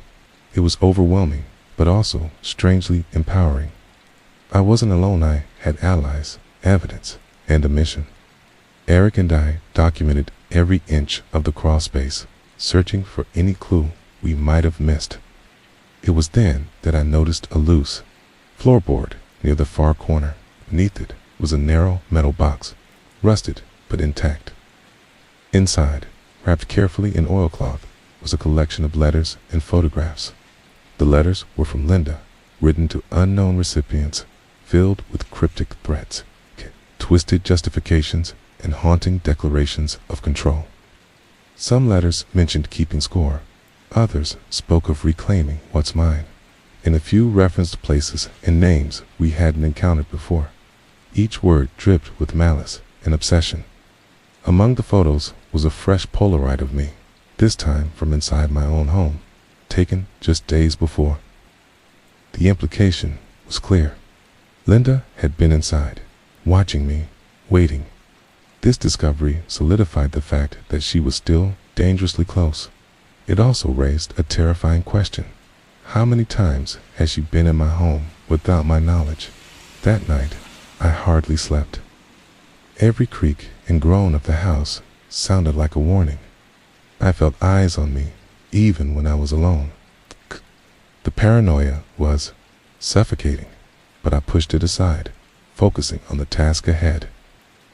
The next morning, Eric and I compiled a comprehensive file containing the letters, photos, diary excerpts, and all the evidence we had gathered. We contacted a trusted detective from a neighboring jurisdiction known for handling cold cases with integrity. The detective agreed to meet with us discreetly, intrigued by the depth of our findings. Over the course of several meetings, we laid out the entire case. At first, the detective was skeptical. Linda Moore's name was tied to long unsolved cases with scant evidence, but the volume and specificity of our evidence forced a shift. He agreed to reopen investigations and form a task force dedicated to uncovering Linda's current whereabouts and unraveling the full extent of her crimes. With the investigation underway, I felt a cautious optimism, yet the sense of danger did not abate. In fact, the threats escalated further. One evening, As I was leaving Eric's house after a late session of reviewing evidence, I noticed a black sedan parked suspiciously nearby. The driver's face was obscured, but the feeling of being watched was unmistakable. I called Eric, who arrived quickly, and together we followed the car at a safe distance. The vehicle led us through winding back roads, finally stopping near an abandoned warehouse on the outskirts of town. We observed from a distance, noticing figures moving in the shadows people I recognized from some of the surveillance and tips we'd received. Possibly part of the network Linda was connected to, so it was clear this was a hub of illicit activity.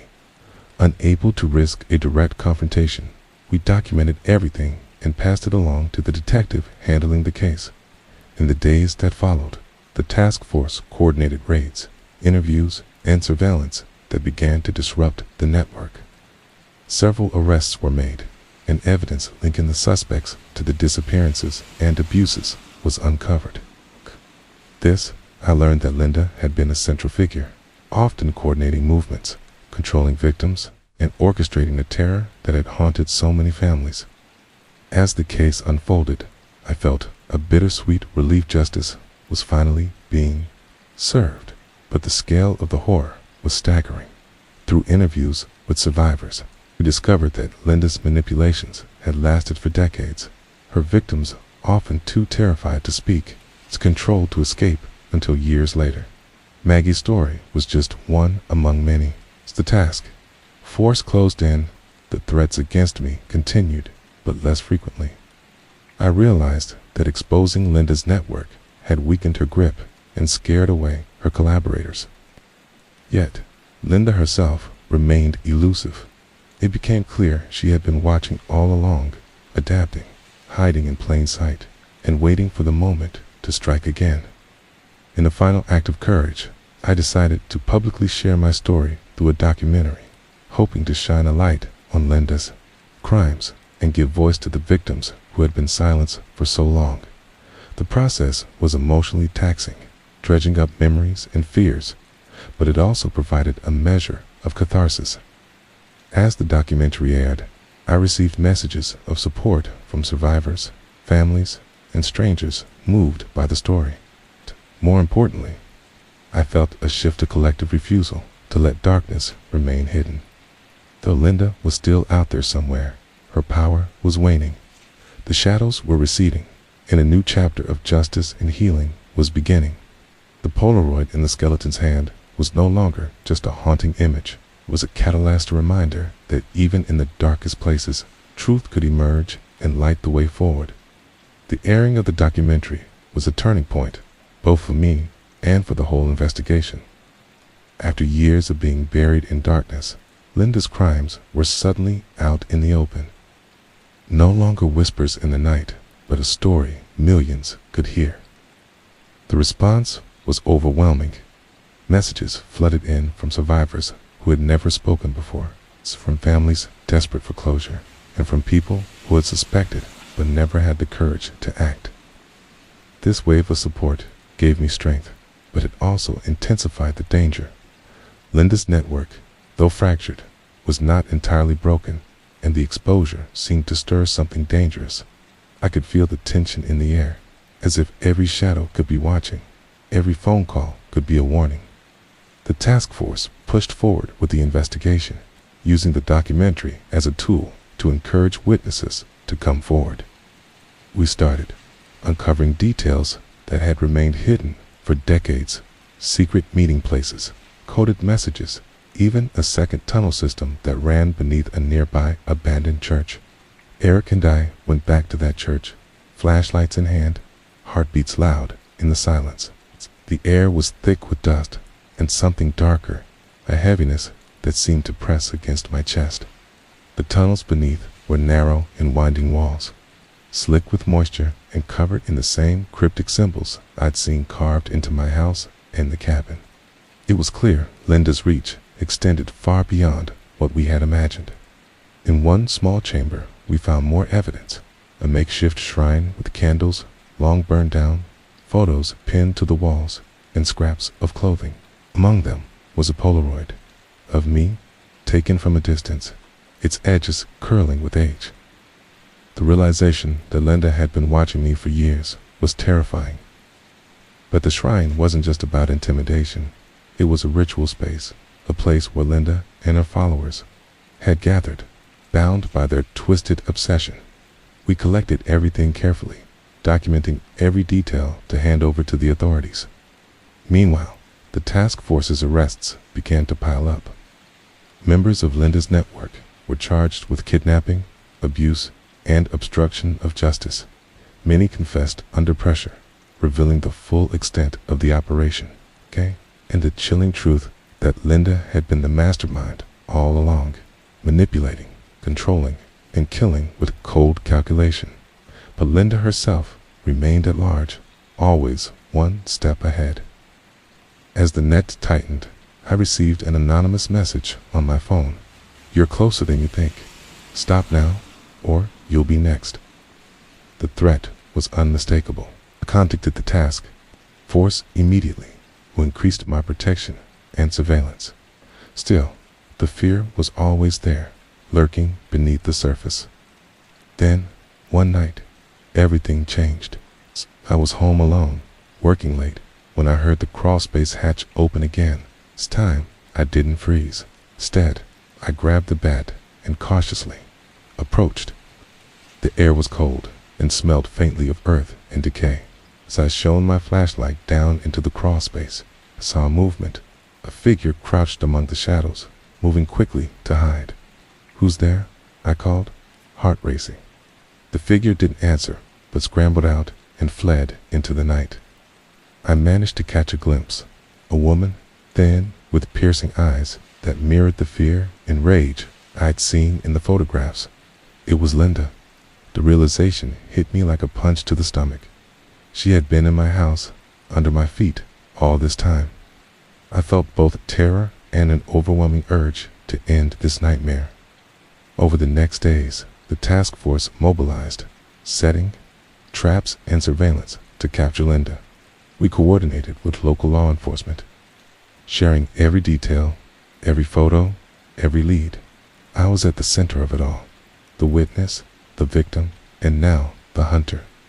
Finally, one rainy night, Linda was caught in a remote cabin miles from town, trying to disappear once more.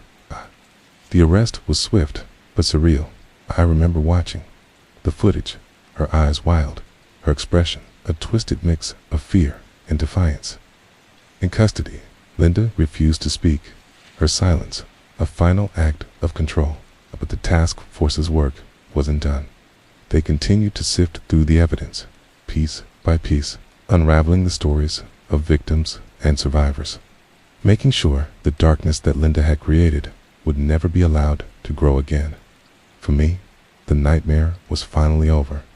I returned home, no longer haunted by shadows or whispers, but carrying with me the memories and the responsibility to tell the story so that no one would forget. Linda's grip on my life was broken, but the scars remained. Every Polaroid, every secret, every whisper was a reminder of the lives lost and the truth uncovered. And as I closed the door to the crawl space for the last time, I knew that even in the darkest places, light could find a way through.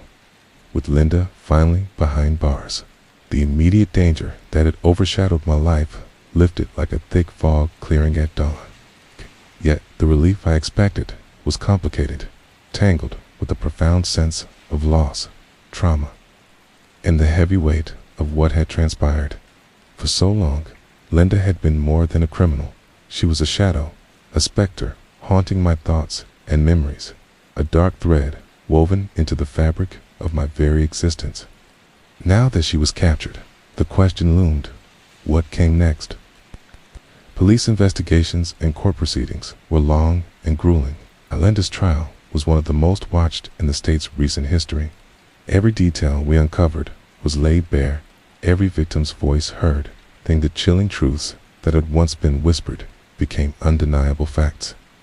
Sitting through those sessions was exhausting and painful. I saw the faces of survivors and families, many of whom I'd never met before, and felt the collective grief and anger. Their pain was a stark reminder of the cost of silence, the price of inaction. Despite the horror, the trial brought a sense of justice, of reckoning. Linda was sentenced to life without parole, ensuring she could no longer harm anyone else. But even with the verdict, the scars on the community and on me remained raw. In the weeks after the trial, I struggled to find normalcy. Returning to my house felt strange. The place that had been a battleground for dark secrets was now my sanctuary. I spent hours sitting in the crawl space, the spot where it had all begun, feeling the chill of the concrete floor beneath my fingers and the silence that had finally settled. Sometimes I would hold the old Polaroid, the one of me as a baby held by that skeletal hand, and think about how much had changed since that day. The image was no longer just a symbol of fear, but of survival and truth. Slowly, I began to reach out to others affected by Linda's crimes. We formed support groups, sharing our stories and helping each other navigate the complicated road of healing. It was comforting to know I wasn't alone, that the survivors' voices could build a community strong enough to resist the darkness Linda had imposed. I also dedicated myself to advocacy, working with local organizations to raise awareness about human trafficking, abuse, and the importance of listening to victims. I spoke at schools and community centers, hoping to prevent others from suffering as we had.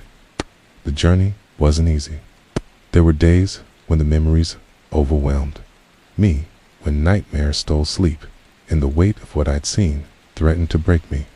But each time I reminded myself why I'd fought so hard for justice, for those who couldn't fight for themselves, and for the hope that light could still shine through even the darkest shadows.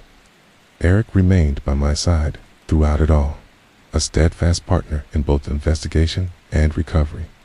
Our friendship, forged in the crucible of fear and determination, was a beacon of strength. Together, we continued to document stories, to seek out forgotten victims, and to ensure that no story was left untold. The house itself, once a prison of terror, became a symbol of resilience.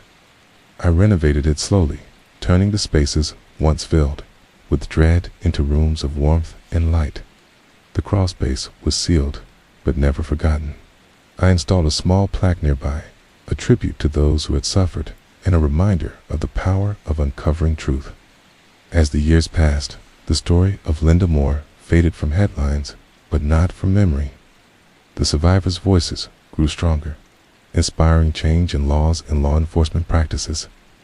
The community came together, united by shared pain, but also by hope and determination. And I, once just a person living an ordinary life, became a storyteller, a keeper of memories, a witness to darkness, and a herald of light. Looking back, the journey was harrowing, marked by fear, loss, and danger. But it was also one of courage, truth, and redemption. The Polaroid in the skeleton's hand was more than a haunting image. It was the beginning of a story that changed lives and illuminated the shadows. Though the past could never be erased, the future was ours to reclaim. Even after Linda was locked away, I found myself pulled deeper into the tangled web she had spun, a web that stretched beyond the immediate horrors of her crimes and into the hidden, unseen threads connecting so many lives and places. To task Force's investigation had revealed a network, but it felt like peeling back one layer of a vast, rotting onion, each layer exposing something worse beneath it. Though Linda was the heart of it all, the people who had worked with her or enabled her were many, and some remained free, their identities still cloaked in darkness. As the weeks turned into months, I became involved with the ongoing investigation, meeting with detectives, sharing what I've learned, and sometimes helping piece together fragments that could bring others to justice. But the more I engaged, the more I realized how deep the rot ran.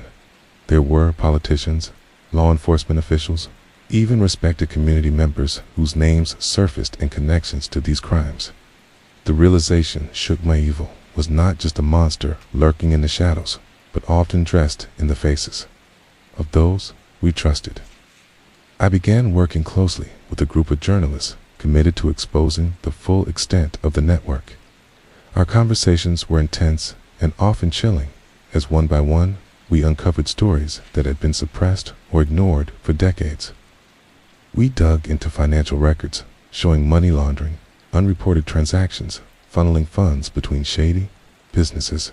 We found documents indicating threats and bribes aimed at silencing whistleblowers and witnesses. Our investigations led us to remote, safe houses where victims had been held, sometimes for years, living in unimaginable conditions.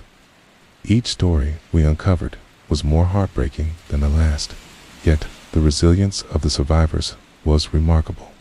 Their courage fueled my determination.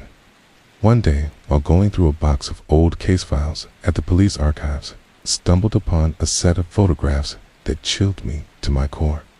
They were pictures of a community event held years before, a celebration where many of the town's residents gathered, smiling and carefree. But in the background of several photos was a man who resembled someone we'd seen in surveillance footage linked to Linda's network, a man who was supposed to be long dead. I took the photos to Eric, and after enhancing them, we confirmed it was him.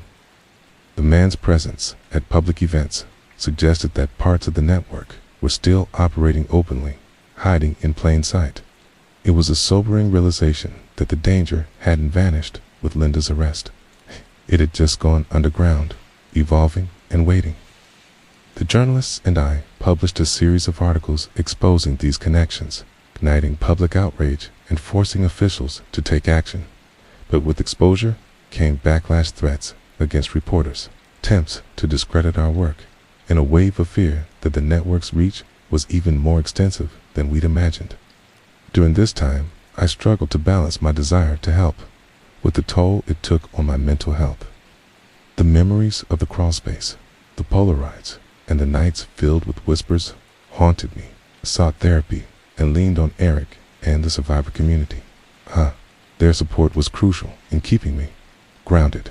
Slowly, I began to understand that healing wasn't about forgetting, but about reclaiming my story, and using it to build something stronger. Together, we launched a foundation dedicated to supporting victims of trafficking and abuse, providing resources, counseling, and legal assistance. The foundation became a beacon of hope in a world too often cloaked in silence. As the years passed, the network began to unravel further. Arrests increased, and several high-profile figures were brought to justice. Yet, there remained a shadow and elusive presence that slipped through the cracks. A reminder that evil could never be fully eradicated, only fought. Through it all, I remained vigilant, aware that the story I uncovered was part of a larger tapestry of pain and resilience. And though Linda's name would always be linked to darkness, the light that followed through survivors' courage, community strength, and unyielding truth was a testament to the power of confronting even the deepest shadows. Every time I looked at that Polaroid, I was reminded that even in the most haunting places, there was a path forward, one built on justice, remembrance, and hope. After years of relentless digging, heartache, and terrifying close calls, the case of Linda Morand, the network that had supported her, felt like a sprawling puzzle I was only beginning to piece together. The more we uncovered, the more I realized how vast and complex the web really was. It wasn't just about one woman or even a single town. It was a sprawling system that had woven itself into many communities, hidden behind respectable faces and facades. The final chapters of this story were unfolding now, and the stakes had never been higher. One of the most chilling moments came when Eric and I received an anonymous tip pointing us toward a remote property far beyond the familiar places, the outskirts of a neighboring state. A rundown farm that had long been abandoned, but was rumored to have been a meeting place for Linda's collaborators. We set out with a small, trusted team of detectives, journalists, and survivors who had agreed to confront the past head-on.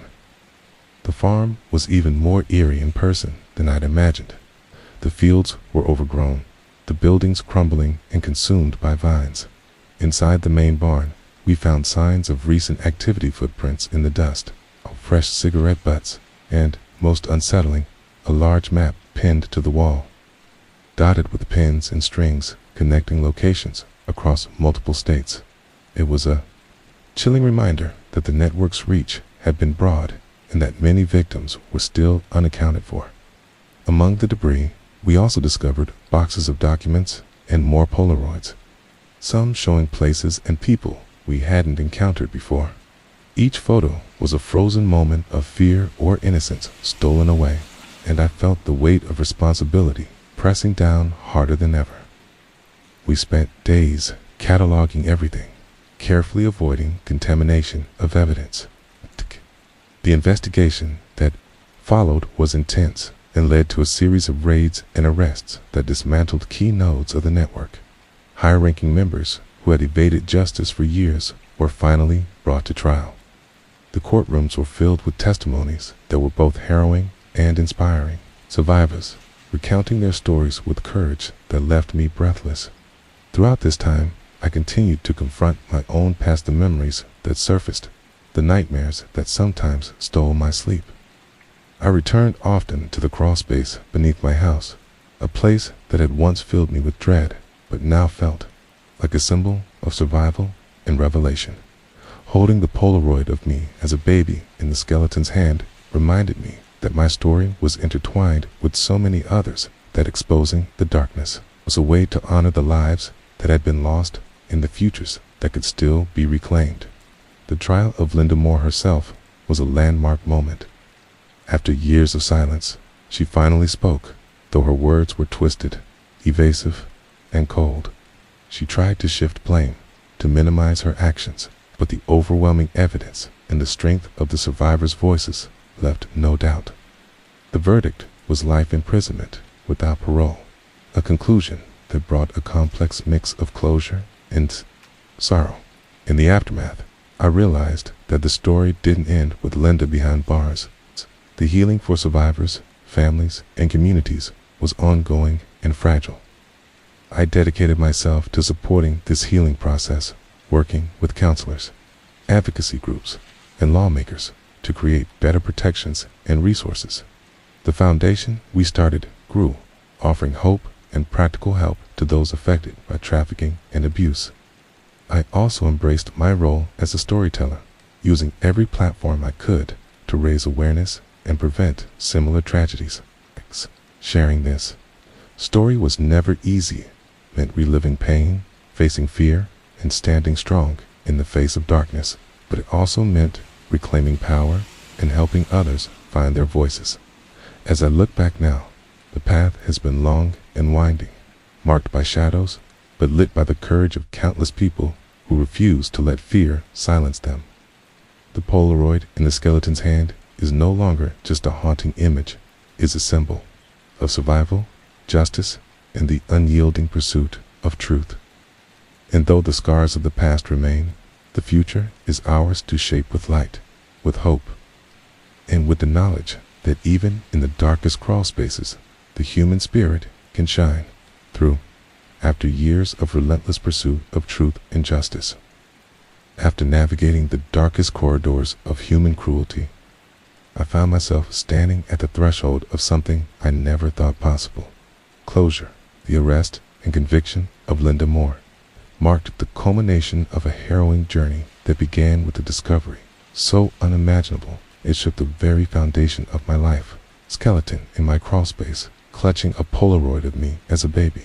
Yet, even as the courtroom door slammed shut on Linda's chapter, a new story began, one not of horror and fear, but of healing, hope, the power of resilience. In the weeks following the trial, the weight of the past slowly began to lift. My home, once a place of whispered threats and hidden secrets, transformed into a sanctuary. I poured my energy into the foundation that had grown from this ordeal place dedicated to helping survivors of trafficking and abuse rebuild their lives. The foundation became a beacon for many, a source of strength where broken lives found support, and where stories like mine could be shared without judgment or fear. The process of healing, however, was not linear. I still battled with nightmares, and the memory of those Polaroids each faced a silent witness to unspeakable sufferings, sometimes haunted my waking hours. But I learned that healing is not about forgetting. It's about facing the darkness and choosing to walk forward despite it. Therapy, the support of survivors, and the unwavering friendship of Eric helped me carry the burden. Together, we chronicled not just the horrors uncovered, but the extraordinary courage of those who survived.